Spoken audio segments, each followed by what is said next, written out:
Trump ने जिस तरह से पाकिस्तान के फील्ड मार्शल को अपना सबसे प्रिय फील्ड मार्शल बताया, पाकिस्तान की मध्यस्थता के कसीदे कसे, कहा कि मीडिएटर हो तो पाकिस्तान जैसा, अब उन सभी चीजों पर पानी फिरता जा रहा है।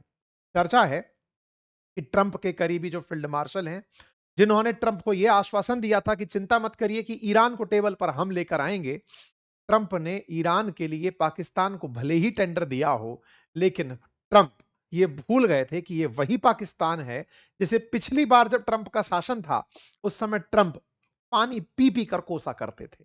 कहते थे कि अफगानिस्तान के अंदर जो हालात हुए हैं वो पाकिस्तान की वजह से हुए हैं। ट्रंप बदल गए। ट्रंप को लगा कि शायद आसिम मुनीर ज्यादा अच्छे से वफादारी निभाएंगे, लेकिन जिस देश को ही आपने वफादार कभी देखा ना हो, भारत की नजर में जो हमेशा से दलाल रहा हो, वो कैसे अपनी भूमिका में सही से फिट होता। अल्टीमेटली उसने वही किया जिसका डर था। वो फिर से डबल क्रॉस कर गया। Double cross Bharat, Pakistan, China इस रेफरेंस में नहीं था। Double cross America, Pakistan, China में था। और इस डबल क्रॉस की कीमत जब पाकिस्तान को समझ में आने लगी, तब उसने भरपूर वसूली करी। लेकिन ट्रंप को देर से समझ में आई। हेडलाइंस बनना शुरू हुई कि ट्रंप ने इन्हें साइडलाइन कर दिया है। हेडलाइन इस तरह से बनने लगी कि Trump sideline Pakistan from Iran talks. Bharat ने पहले भी कहा था कि पाकिस्तान एक दलाल देश है, इसकी कोई क्रेडिबिलिटी नहीं है, इसके रोकने से युद्ध नहीं रुकेंगे। ईरान भले ही कह दे, लेकिन दुनिया में इसका कोई इंपैक्ट नहीं होगा। लेकिन आज जो हो रहा है उसकी मैं आपके सामने डिटेल व्याख्या करूंगा और बताऊंगा कि कहां जाकर पाकिस्तान ने अमेरिका को फिर डस लिया। कहां जाकर अमेरिका को यह एहसास हुआ कि अच्छा होता कि इसके साथ हम पहले से ही ना चले होते। पर ठीक है, देर से आए दुरुस्त आए। अल्टीमेटली अमेरिका और ईरान के बीच में मध्यस्थता करा रहा पाकिस्तान फिर से पेज से गायब हो गया है। क्यों हुआ जरूर बताऊंगा, लेकिन उससे पहले आपसे एक छोटी सी रिक्वेस्ट, और वो ये कि चैनल को जाकर सब्सक्राइब कर लीजिए। जिस चैनल पर आप मुझे सुन रहे हैं उसमें आपको छोटा सा काम करना है। कुछ इस प्रकार से सब्सक्राइब का बटन लिखा हुआ होगा, आप उसे क्लिक करेंगे। क्लिक करते ही कुछ इस प्रकार से आपको दिखाई देगा। आपको क्लिक कर लेना है, सब्सक्राइब कर देना है। ये इसलिए कह रहा हूं क्योंकि आप में से बहुत सारे लिसनर्स ने, आधे से अधिक लिसनर्स ने, जो हमें सुनते जरूर हैं लेकिन सब्सक्राइब नहीं किया हुआ है। आपके करने से हमें हमारा काम करने में और मोटिवेशन मिलता है। आप हमारा साथ दें। चलिए आगे बढ़ते हैं साथियों। चर्चा है कि अल्टीमेटली ऐसा हुआ कैसे। देखिए, आप सब जानते हैं ट्रंप जब से सत्ता में आए हैं, लगातार उनके बीते 1 डेढ़ साल के कार्यकाल में उन्होंने भारत के साथ पता नहीं कौन से जमाने का अपना गुस्सा निकाला। उनको हो सकता है कि पिछली बार जो हाउडी मोदी रहा होगा, उसके बाद बाइडेन काल में प्रधानमंत्री का जाकर ट्रंप से ना मिलना उन्हें शायद बुरा लगा हो, जो भी है। कुल मिलाकर लेकिन पाकिस्तान को इन्होंने खूब तवज्जो दी। खूब तवज्जो इतनी दी कि बार बार लिखते कि पाकिस्तान के कहने पर और देशों के कहने पर हम मध्यस्थता करने जा रहे हैं। चर्चाएं आने लगी। चर्चाएं होने लगी कि अब अमेरिका और ईरान के बीच में युद्ध रुक जाएगा। पाकिस्तान ने इसके खूब कसीदे कसे, इतना हुआ कि जेडी वेंस तक पाकिस्तान चले आए। बाकायदा उनका बढ़िया स्वागत हुआ। ईरान के विदेश मंत्री पाकिस्तान में आए। दुनिया वालों को लगने लगा कि अब तो सब बहुत ही अच्छा हो गया है। यहां से निकल करके ये दूसरे देशों में जाकर के भी, यहां पर बर्किन स्टॉक में जाकर के इन लोगों के बीच में दूसरे शहरों में जाकर के एग्रीमेंट होने लगे। पाकिस्तान की मध्यस्थता इस तरह से चर्चा में आने लगी कि इन्होंने अब अमेरिका और ईरान का युद्ध रुकवा दिया है। लेकिन क्या युद्ध रुका? नहीं रुका। तो जो पाकिस्तान अपने आप को समझ रहा था कि उसने इन दोनों को ब्रोक करा दिया है, ब्रोकरिंग करा दी है, वो असल में फेल मार गया। अब ये फेल क्यों मारा, उसके कई कारण हो सकते हैं, लेकिन जिस कारण से पाकिस्तान को इज्जत मिली थी, अब वो पूरी तरह धूमिल हो चुकी है। उस मध्यस्थता के बाद से लगातार अब तो 3 हफ्ते हो चुके हैं, अमेरिका और ईरान के बीच में युद्ध थमा नहीं है। युद्ध थमा नहीं, तो इसका मतलब पाकिस्तान का कोई वैल्यू नहीं। ऐसे में लगातार 13वीं नाइट हो चुकी है 24 जुलाई तक। 24 जुलाई क्या, अब तो आप 20 दिन से अधिक हो चुका है जब लगातार ईरान पर हमले हो रहे हैं। और बार बार अमेरिका ईरान को यही धमकी दे रहा है कि तुम्हारा आखिरी मौका है, मान जाओ, नहीं तो तुम्हें हम फिर से खत्म करेंगे, हम तुम्हारे साथ बहुत नुकसान कर देंगे। पाकिस्तान कहां गया? पाकिस्तान क्यों अल्टीमेटली पाकिस्तान की बात किसी ने नहीं मानी? क्यों अमेरिका खुद, ट्रंप ने कल ही कहा है कि अब हमारे लिए सऊदी अरब, ओमान, यूएई ये मध्यस्थता का काम कर रहे हैं। मतलब ईरान से ये लोग हमारी तरफ से बात कर रहे हैं। पाकिस्तान का नाम ही नहीं लिया इन्होंने अपनी बात में, कहीं पर भी इन्होंने जिक्र नहीं किया। इन्होंने सऊदी अरब, यूएई, कतर, इन सब के बोले ये सब लोग अपनी तरफ से काम कर रहे हैं, कोई और काम नहीं कर रहा है। चर्चा में ओमान का नाम भी निकल कर आया कि ओमान भी बातचीत के रास्ते खुलवाने की बात कर रहा है। पाकिस्तान मध्यस्थता से पूरी तरह बाहर हुआ। कारण क्या था वो सुनते हैं। देखिए, जहां एक और पाकिस्तान को जिम्मेदारी दी गई थी कि अमेरिका और ईरान शांति से रहें, तुम ब्रोकरिंग करो, पाकिस्तान क्या किया कि पाकिस्तान ने चाइना से ईरान में वेपन बेचना शुरू कर दिया। जो भारत कहता था पहले से कि ये दलाल है, इसने वही किया। इतने दिन से युद्ध चल रहा था, तो ईरान को अगर अमेरिकी ठिकानों को निशाना बनाना था, तो जो वेपन्स की ज़रूरत थी, वो वेपन्स की पूर्ति असल में पाकिस्तान करने लगा ईरान को। ट्रंप ने जहां एक और अपनी तरफ से ईरान पर हमले जारी रखे, उसी तरफ दूसरी तरफ से पाकिस्तानियों ने अपनी तरफ से सप्लाई जारी रखी। मतलब आप सोचिए कि जिसको जिम्मेदारी दी गई है कि तुम युद्ध मत करो, वो हथियार सौंप रहा है कि युद्ध करो। यह बात जब सबसे पहली बार बाहर निकली, तो पाकिस्तान को लेकर सवाल उठने शुरू हुए कि पाकिस्तान ने वही किया जिसका डर था। और इंटरेस्टिंग है कि पाकिस्तान को अमेरिका ने ही पाकिस्तान को कहा था कि तुम चाइना जाकर के बात करके आओ, चाइनीज दबाव पड़ेगा ईरान पर तो वो मान जाएंगे। ये गए वहां जाकर के बात कराए कि वेपन कैसे बेचोगे। चाइना का सीक्रेट कार्गो ईरान पहुंचता है, ये न्यूज बनना शुरू होती है आज से 2 दिन पहले। इनका सीक्रेट जहाज पहुंचता है, उसके अंदर मैनपैड मिसाइल्स लेकर पहुंचाई जाती हैं, और ये सारा काम पाकिस्तान की ब्रोकरेज से हो रहा होता है। वो दलाली कर रहा होता है।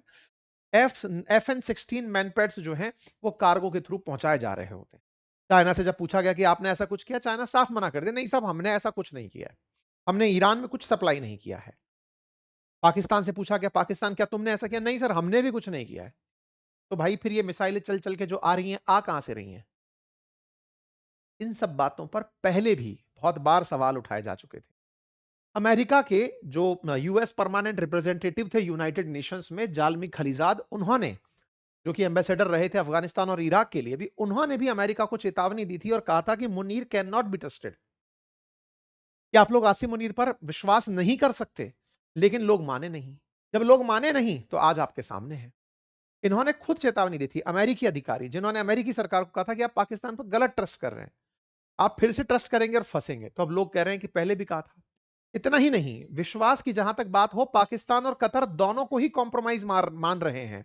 एक यूएस के जनरल ने, जो एक्स जनरल है, उन्होंने कहा कि Pakistan is compromised as a mediator, वो मध्यस्थ बनने के लायक ही नहीं है। ऐसे में डोनाल्ड ट्रंप खुद 2018 में जो ये कहते थे कि US has foolishly given Pakistan more than $33 billion in aid over the 15 years, they have given us nothing but lies and deceit, thinking of our leaders as fool, they give safe haven to terrorists we hunt in Afghanistan with little help, no more। अब आप सोचकर देखिए कि ये अपने leaders को मूर्ख कहते थे, जो ट्रंप, वो खुद आज मूर्ख बन गए, क्योंकि पाकिस्तान ने उन्हें भी फिर वही सब कुछ भ्रमजाल दिखा दिया कि सर अब आप हमारी बातों में आ जाओ। ये वही तो भ्रमजाल था, ये लोग लेकर के पहुंच गए। पहले दिन जब राष्ट्रपति बने, ये तो एक आतंकवादी जाकर सौंप दिए, फिर ले जाकर के रेयर अर्थ मिनरल्स ले जाकर पहुंचा दिए कि सर ये ले लीजिए। दलाल है ना, दलाल खुश करने का तरीका जानता है। ये पहुंच गए। ऐसे में अमेरिकी राष्ट्रपति को लगने लगा कि मेरे लिए पाकिस्तान अलग है, और उन्होंने गल्फ देशों से बात को उचित ही नहीं समझा। अक्सर ऐसा होता था, कतर मध्यस्थता करता था जब भी कहीं किसी प्रकार की दिक्कत होती थी, या गल्फ देश मध्यस्थता करते थे। ऐसा कुछ भी नहीं हुआ। लेकिन अब जब ट्रंप को यह महसूस हुआ है, तब उन्होंने खाड़ी देशों को फिर से टेबल पर बुलाया है, सऊदी अरब, यूएई, कतर, कि तुम लोग आओ और तुम लोग ईरान के साथ मध्यस्थता करो। ऐसे में पाकिस्तान का नाम ना लेना मध्यस्थ के रूप में, यह पाकिस्तान के लिए बड़ा सेटबैक है। जो उसने इतने दिन से सजाया हुआ रंगमंच था, उसको होता हुआ पूरा पूरा सेटबैक है।